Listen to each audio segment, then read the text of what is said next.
Amigos, muy buenas tardes. Comenzamos con la información en los exteriores del Centro de Rehabilitación Social de Cotopaxi, donde todavía no ha sido controlada la situación después de los incidentes registrados ayer.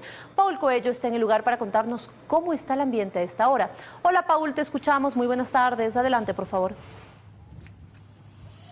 Compañeras, gracias. Amigos, ¿qué tal? Buenas tardes. Así es, desafortunadamente la situación acá en la cárcel de Latacunga aún no ha sido controlada después de la matanza, de esta nueva matanza que se registró la tarde de ayer y que como resultado hay más de 15 personas fallecidas y 21 personas heridas que fueron trasladadas a diferentes casas de salud. Hace pocos minutos, vean ustedes el ambiente álgido que se registra en estos momentos. Hace pocos minutos se registraron detonaciones en el interior de este centro penitenciario y la Policía Nacional tuvo que sacar a los familiares de los privados de libertad de este cerco, de estas vallas metálicas que se encuentran justamente al costado de la entrada del ingreso a este centro penitenciario. Hemos observado durante el día ingresar a varias ambulancias, equipos especiales de la Policía Nacional, también de las Fuerzas Armadas, y según pues los guías penitenciarios que salieron en la mañana a hablar con los familiares, a darles explicaciones, hay áreas que aún no pueden ingresar porque están tomadas por los privados de libertad,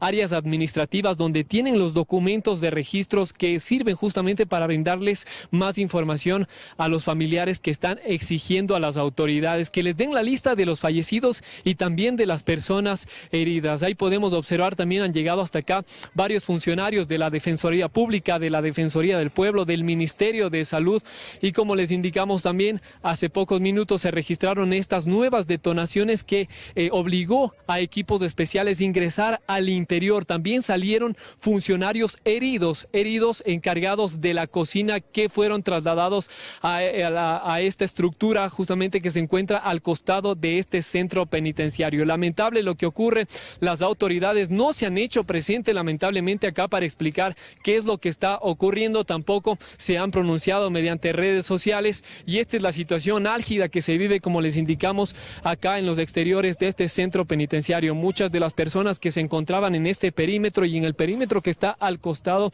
donde ayer se registró esta fuga por parte de los privados de libertad fueron tomadas por las autoridades porque, como les indicamos, se registraron detonaciones. Nosotros permaneceremos acá para contarles más detalles. Compañeras, regreso a estudios de ustedes con más amigos. Buenas tardes.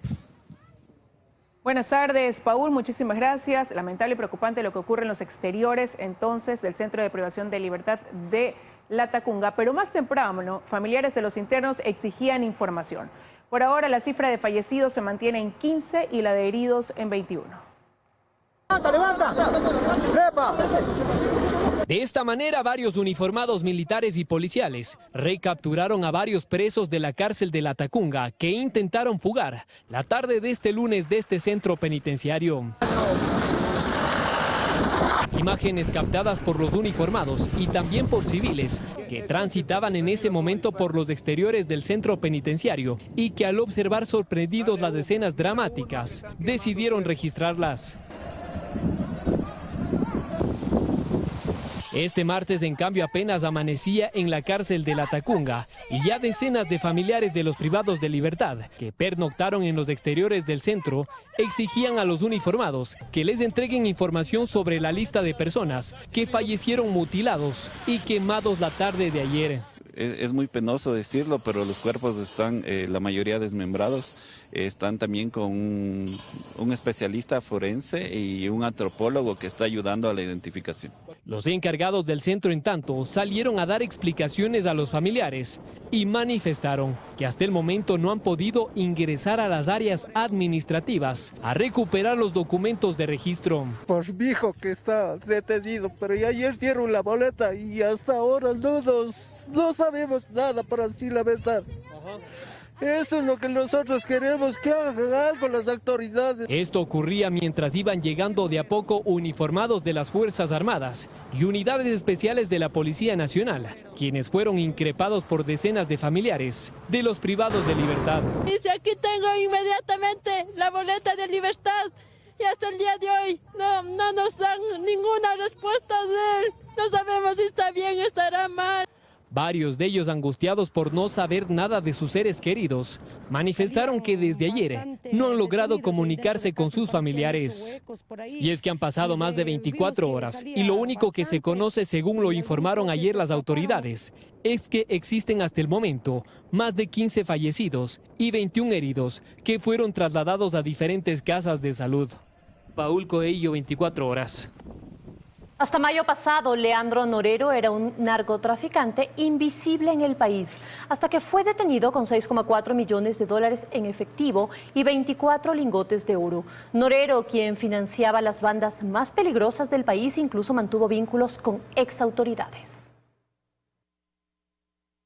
Leandro Norero ya había muerto antes. Durante la pandemia fingió su muerte para esquivar a la justicia peruana. En aquel momento todavía era un narcotraficante que mantenía bajo perfil en Ecuador. Hasta que en mayo pasado fue detenido con 6,4 millones de dólares en efectivo, 24 lingotes de oro, armas y municiones. La policía le siguió el rastro durante 7 meses. Norero, de 34 años, también registraba 29 cuentas bancarias en Ecuador, además en Panamá y en Estados Unidos, 6 empresas, 7 inmuebles y más de 10 vehículos. Pero ¿hasta dónde llegaba el poder de este narcotraficante que, según la policía, movía hasta 10 toneladas de droga por mes al extranjero? Según dio a conocer el portal Periodismo de Investigación, la lujosa casa ubicada en una exclusiva urbanización de San Borondón, donde fue detenido, le pertenecía a Javier Jordán, supuesto empresario investigado también por la corrupción en los hospitales del IES. Jordán es quien también aparece en esta fotografía junto a uno de los asambleístas correístas, Ronnie Aliaga. Jordán dijo que la casa donde fue detenido uno de los narcotraficantes más importantes del país ya no le pertenece. Y Aliaga que Javier Jordán es pariente de su novia. Este vínculo actualmente es investigado por la Comisión de Fiscalización de la Asamblea. Leandro Norero afrontaba 2 procesos penales, lavado de activos y financiamiento para la producción de droga. El lunes debía presentarse a la audiencia de formulación de cargos por este último caso. Entre los miembros de su equipo de abogados, incluso constaba una ex fiscal de antinarcóticos. El papel del fallecido Leandro Norero dentro de la estructura criminal del país, según la policía, era el de financiar a Lobos, Tiguerones y Chone Killers, esta última banda fundada por él. Y si bien no lideraba directamente ninguna de estas organizaciones, sí era cercano a los Lobos. La cárcel en la que fue asesinado está poblada por quienes se identifican con esta organización, por lo que la policía cree que fue traicionado por supuestamente querer un acuerdo entre Lobos y choneros. ¿Y qué podría ocurrir ahora tras su muerte? Según la policía, la inteligencia está alerta, pues reconocen que la estructura criminal en este momento está en movimiento. Dayana Monroy, 24 horas. Se dilata el anunciado cambio en la cúpula de la Policía Nacional tras el crimen de María Belén Bernal. El Ministerio del Interior plantea reformas para agilitar la desvinculación de uniformados inmiscuidos en casos de corrupción. Carlos Acoto está con nosotros y nos cuenta más. Carlos. Sí, ¿qué tal? Muchas gracias. Depuración y reestructuración son 2 términos que hoy se repiten en diferentes espacios y discursos. En la mira, un solo objetivo: lograr un recambio estructural en la Policía Nacional tras una de las crisis institucionales más fuertes que han atravesado. Pero no es tan fácil. ¿De qué depende esta reestructuración y depuración? Se lo contamos en el siguiente reportaje. 19 generales conforman la cúpula de la Policía Nacional. Todos pusieron sus cargos a consideración del Ejecutivo tras el escándalo desatado por el asesinato de María Belén Bernal. El presidente dio plazos al comandante general y habló de una reestructuración institucional que comenzaría desde la cabeza. Pero los plazos se han cumplido y la reestructuración se ha dilatado. Incluso los 2 generales que dijo el presidente en cadena nacional habían sido removidos. Aún permanecen en plenas funciones. El nuevo ministro del Interior aterrizó las cosas. Si uno o varios generales de la policía son desvinculados, no habrá quien los reemplace, al menos no de inmediato. Pues la normativa obliga a que los coroneles permanezcan 5 años en sus cargos antes de ascender. Y en Ecuador los 196 coroneles apenas han cumplido 2 años. Es decir, habrá que esperar hasta 2025 para tener nuevos generales en la policía. Entonces, ¿habrá ahora una reestructuración? No queremos afectar los procesos que están en marcha. El presidente es el que tiene la última palabra. ¿Y qué pasa con la depuración? Apenas asumió el cargo, el nuevo ministro del Interior compareció ante el Pleno de la Asamblea para solicitar reformas al COESCOP, que es el Código de Entidades de Seguridad Ciudadana y Orden Público. Pues ahora dijo, no es nada rápido desvincular a un uniformado inmiscuido en delitos. En el mejor de los casos, podemos tener una sentencia en 45 días. En el peor de los casos, en 60 o 90 días. La próxima semana el Ministerio del Interior presentará en la Asamblea Nacional un paquete de reformas a esta normativa, para en los casos en los que sea necesario acelerar las bajas e impedir incluso que aquellos desvinculados regresen tras imponer medidas cautelares, que es otro de los problemas. Según la Inspectoría General de la Policía, cada año son desvinculados en promedio 450 policías, cerca del 1% del total de las filas. Desde 2017, que entró en vigencia el COESCOP, 190 uniformados desvinculados lograron regresar a la policía tras recibir fallos judiciales en su favor. La mayoría fue separado por faltas disciplinarias, pero más de una docena por vínculos con el crimen organizado. 11, una vez reincorporados, fueron dados de baja nuevamente. El 90% del total de casos, personal de tropa. Y bien, mientras se buscan los cambios necesarios para facilitar los procesos de sanción y desvinculación que deben pasar por la Asamblea Nacional, la reestructuración de la cúpula de la Policía Nacional anunciada por el propio presidente parecería que no ocurrirá de inmediato. En medio la imagen de una institución salpicada por un crimen aún sin resolver.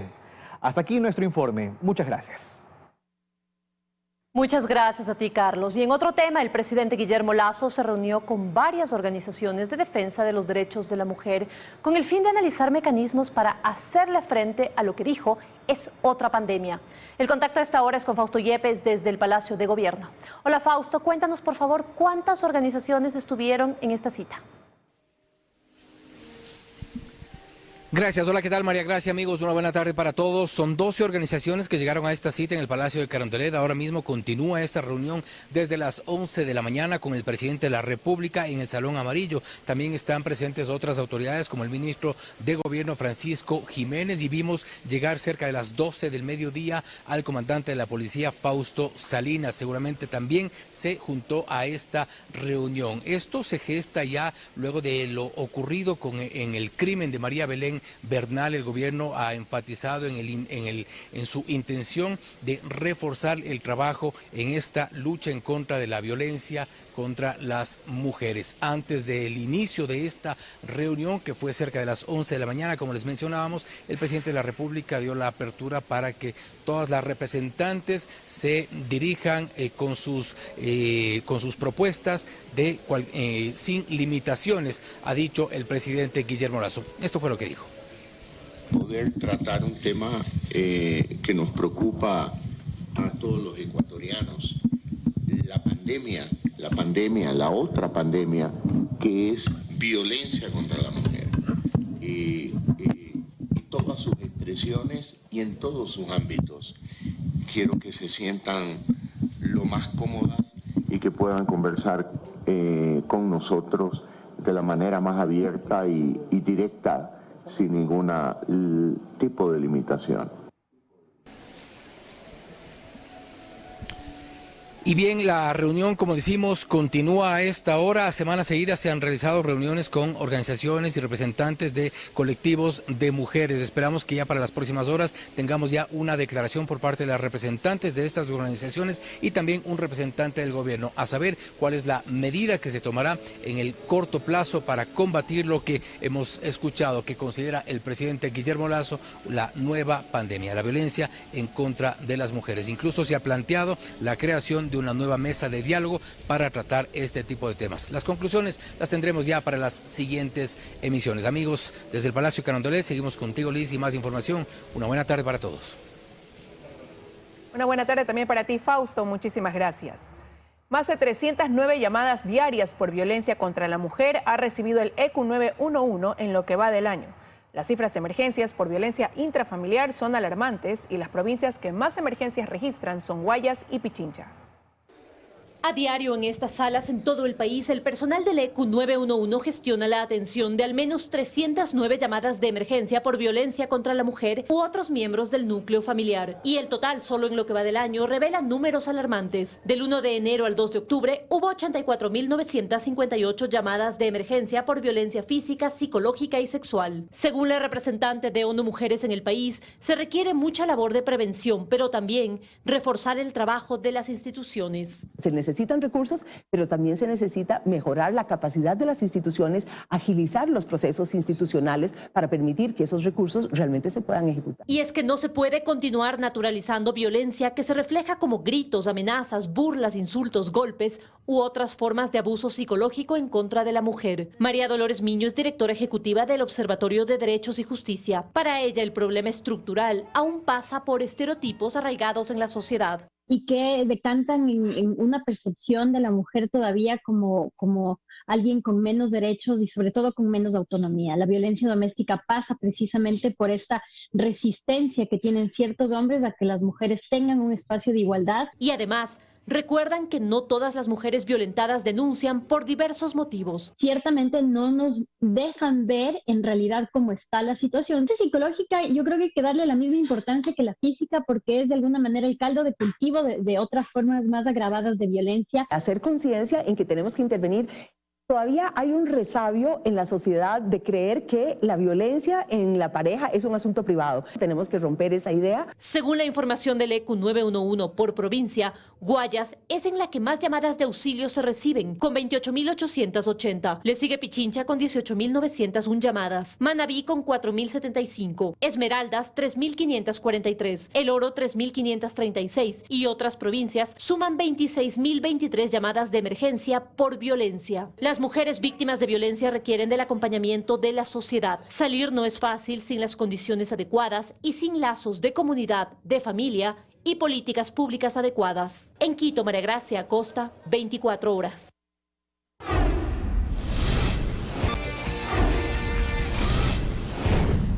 Seguimos con más noticias. La Corte Constitucional se pronunció sobre las objeciones por inconstitucionalidad que presentó el presidente Guillermo Lasso respecto del proyecto reformatorio a la Ley de Comunicación.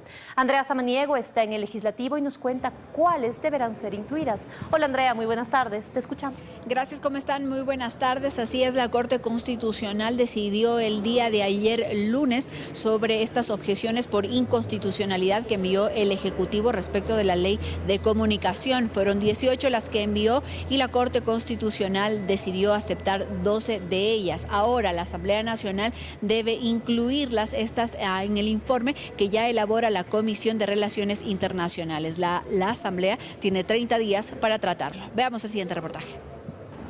De forma parcial, la Corte Constitucional aceptó las objeciones por inconstitucionalidad a las reformas a la Ley de Comunicación. Lo informó mediante este comunicado en el que señala que este dictamen se reafirmó y complementó su línea jurisprudencial respecto a los derechos de la libertad de expresión y opinión. Una buena noticia para la libertad de expresión y para el país en general. La libertad de expresión no tiene que ver solo con nuestro ejercicio profesional, ni con periodistas y medios, tiene que ver con la opinión que pueden dar los ciudadanos. 12 de las 18 observaciones fueron aceptadas. Por ejemplo, el artículo 2 en el que se eliminaba la palabra opinión. El Ejecutivo pidió su eliminación porque excluye la opinión como parte del derecho a la comunicación. Así también acepta los artículos respecto al alcance territorial, democratización de la comunicación, derechos a la libertad de pensamiento, expresión y opinión, entre otros.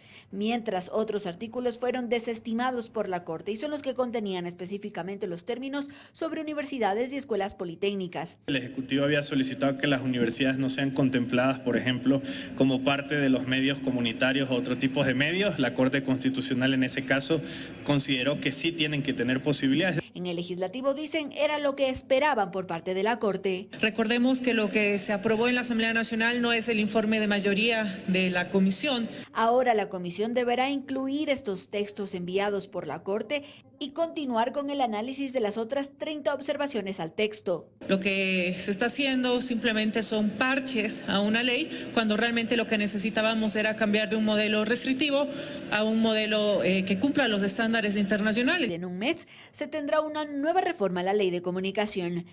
Y bien, este miércoles la Comisión de Relaciones Internacionales se reunirá en horas de la tarde para observar y analizar esta decisión de la Corte Constitucional, pero también para dar paso a las objeciones parciales que se realizó a esta Ley de Comunicación. Nosotros estaremos pendientes de aquello. Ustedes tienen más noticias. Muy buenas tardes.